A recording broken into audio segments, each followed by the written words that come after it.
Bapak,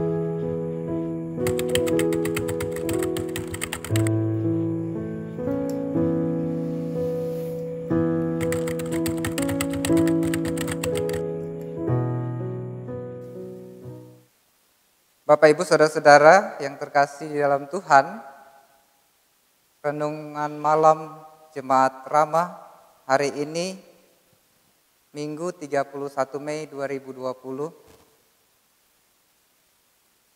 Sebelum kita masuk di dalam pembacaan dan perenungan akan firman Tuhan, mari kita memohon kekuatan di dalam doa. Kita berdoa. Bapa di sorga, kami memuji dan memuliakan Engkau Tuhan, karena kasih-Mu, karena penyertaan-Mu, senantiasa kami rasakan nikmati di dalam kehidupan kami. Kami boleh melakukan berbagai hal, pekerjaan kami, rutinitas kami hari ini Tuhan. Itu semua boleh terjadi atas rencana dan kehendak Tuhan. Dan di dalam kami lebih jauh memaknai kebaikan-Mu itu Tuhan. Sebelum kami beristirahat malam ini, kami kembali akan merenungkan akan firman-Mu.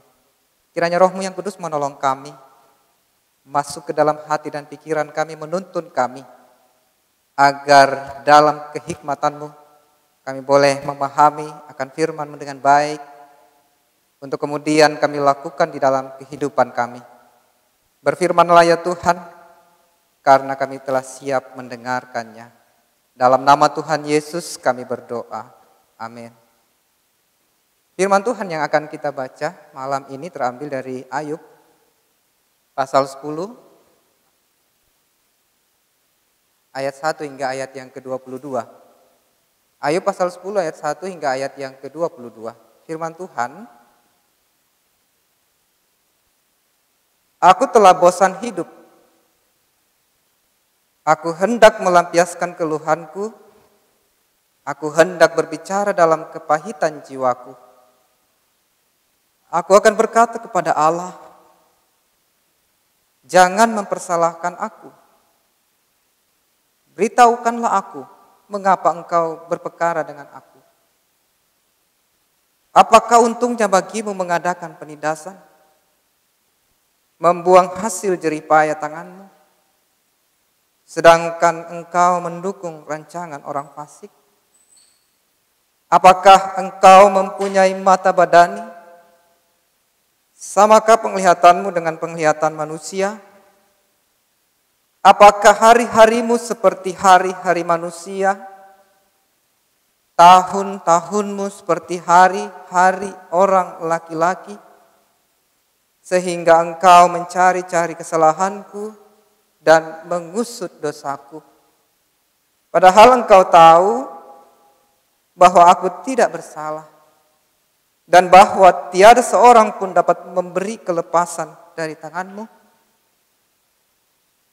Tanganmu-lah yang membentuk dan membuat aku.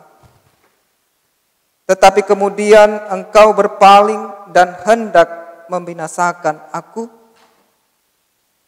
Ingatlah bahwa engkau yang membuat aku dari tanah liat, tetapi engkau hendak menjadikan aku debu kembali.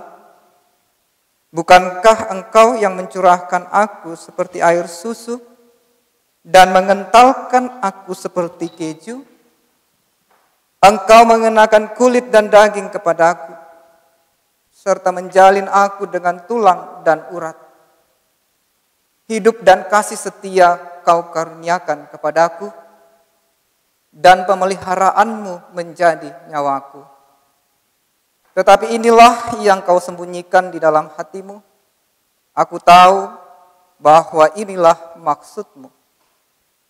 Kalau aku berbuat dosa, maka engkau akan mengawasi aku, dan engkau tidak akan membebaskan aku daripada kesalahanku.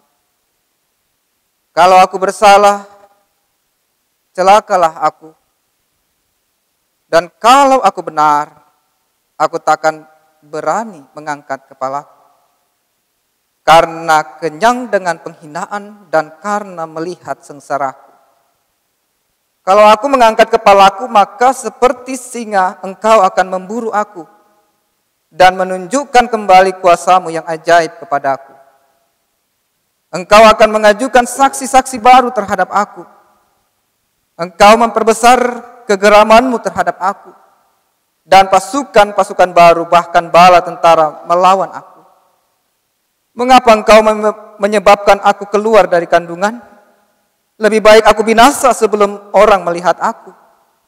Maka aku seolah-olah tidak pernah ada. Dari kandungan ibu, aku langsung dibawa ke kubur. Bukankah hari-hari umurku hanya sedikit? Biarkanlah aku, supaya aku dapat bergembira sejenak. Sebelum aku pergi dan tidak kembali lagi ke negeri yang gelap dan kelam pekat. Ke negeri yang gelap gulita, tempat yang kelam pekat dan kacau balau, di mana cahaya terang serupa dengan kegelapan. Demikian firman Tuhan. Dan tentunya yang dikatakan berbahagia adalah kita semua yang selalu rindu untuk membaca firman-Nya dan terlebih melakukannya di dalam kehidupan kita. Bapak Ibu Saudara-saudara yang terkasih di dalam Tuhan, dalam renungan malam kita kali ini kita akan merenungkan firman Tuhan yang terambil dari Ayub pasal 10 ayat 1 hingga ayat yang ke-22 ini dalam sebuah tema jangan menyalahkan Tuhan. Bapak Ibu Saudara-saudara yang terkasih, penderitaan, masalah, kesulitan, atau kesengsaraan yang terjadi di dunia ini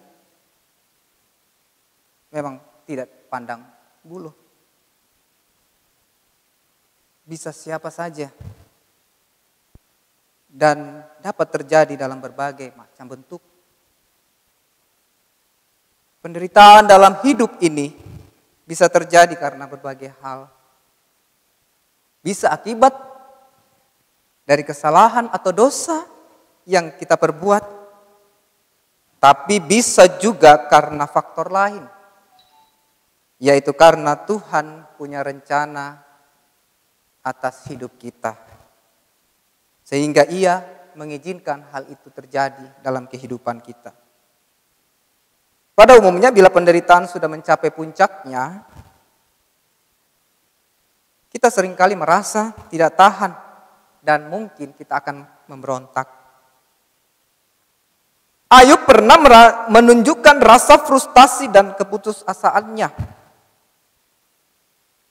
Ayat yang pertama, aku telah bosan hidup. Aku hendak melampiaskan keluhanku. Aku hendak berbicara dalam kepahitan jiwaku. Mengapa engkau menyebabkan aku keluar dari kandungan? Lebih baik aku binasa sebelum orang melihat aku. Karena penderitaan yang dialami Ayub adalah penderitaan yang terasa amat berat. Ayub bahkan merasa menyesal mengapa ia dilahirkan ke dunia ini. Ia pun sempat menganggap bahwa Tuhanlah yang menjadi penyebabnya. Bahkan Ayub menuduh Tuhan telah dengan sengaja menindas hidupnya dan berkompromi dengan kehidupan orang-orang yang berlaku fasik. Ayat yang ke-7 hingga ayat yang ke-12. Berkatalah Ayub, apakah untungnya bagimu mengadakan penindasan, membuang hasil jeripaya tanganmu, sedangkan engkau mendukung rancangan orang fasik? Bukankah ketika kita sedang terpuruk dan berada di titik terendah di dalam kehidupan kita, mungkin kita juga akan berbuat atau berkata seperti yang Ayub lakukan. Kita menuduh Tuhan berlaku jahat kepada kita. Kita menganggap Tuhan tidak memperdulikan kita lagi dan bahkan kita menganggap Tuhan tidak berlaku adil terhadap kita. Bapak, Ibu, Saudara-saudara yang terkasih di dalam Tuhan, penderitaan terkadang Tuhan izinkan terjadi di dalam kehidupan kita sebagai orang percaya. Karena Tuhan sedang memproses kita. Selalu ada rencana yang indah di balik penderitaan yang kita alami. Dan bahkan seringkali untuk menggenapi rencana indah Tuhan, terjadi proses dan persiapan terlebih dahulu. Percayalah bahwa Tuhan turut bekerja dalam segala perkara untuk mendatangkan kebaikan, yang pada akhirnya Ayub menyadari kekeliruannya karena menyalahkan Tuhan, serta mencabut semua perkataan-perkataan negatifnya. Ayat yang ke-42. Karena itu Bapak Ibu Saudara-saudara dikasih Tuhan, marilah kita menjalani hidup ini dengan senantiasa melihat setiap persoalan dan masalah yang terjadi dalam kehidupan kita adalah bahagian dari cara Tuhan menguji iman kita. Amin. Bapak Ibu Saudara-saudara yang terkasih di dalam Tuhan, mari kita memohon kekuatan di dalam doa. Kita berdoa. Terpujilah Engkau ya Tuhan, kembali firman-Mu disampaikan kepada kami. Kami bersyukur dan berterima kasih kepadamu Tuhan untuk waktu yang indah ini. Di dalam kami kembali merenungkan segala kebaikan-kebaikan Tuhan di dalam hidup kami. Di dalam kami merenungkan akan firman-Mu yang mengajarkan kepada kami untuk melihat segala sesuatu yang terjadi dalam kehidupan kami. Entah itu hal-hal yang baik ataupun hal-hal yang buruk sekalipun. Kami mau melihat bahwa apa saja yang terjadi dalam kehidupan kami itu semua bahagian dari rencana Tuhan. Dan ketika masalah-masalah dan pergumulan hidup menimpa kami pun menyadari bahwa itu semua adalah bahagian dari rencana dan kehendak Tuhan untuk lebih jauh menempah kami menjadi sosok, menjadi pribadi-pribadi yang kuat, yang dapat menjalani hidup ini dengan senantiasa bersuka cita dan berpengharapan di dalam tangan kuasa Tuhan. Terima kasih Tuhan untuk firman-Mu ini, menjelang kami berangkat istirahat, melepas segala kepenatan, kelelahan, dari segala kegiatan dan aktivitas kami sepanjang hari ini.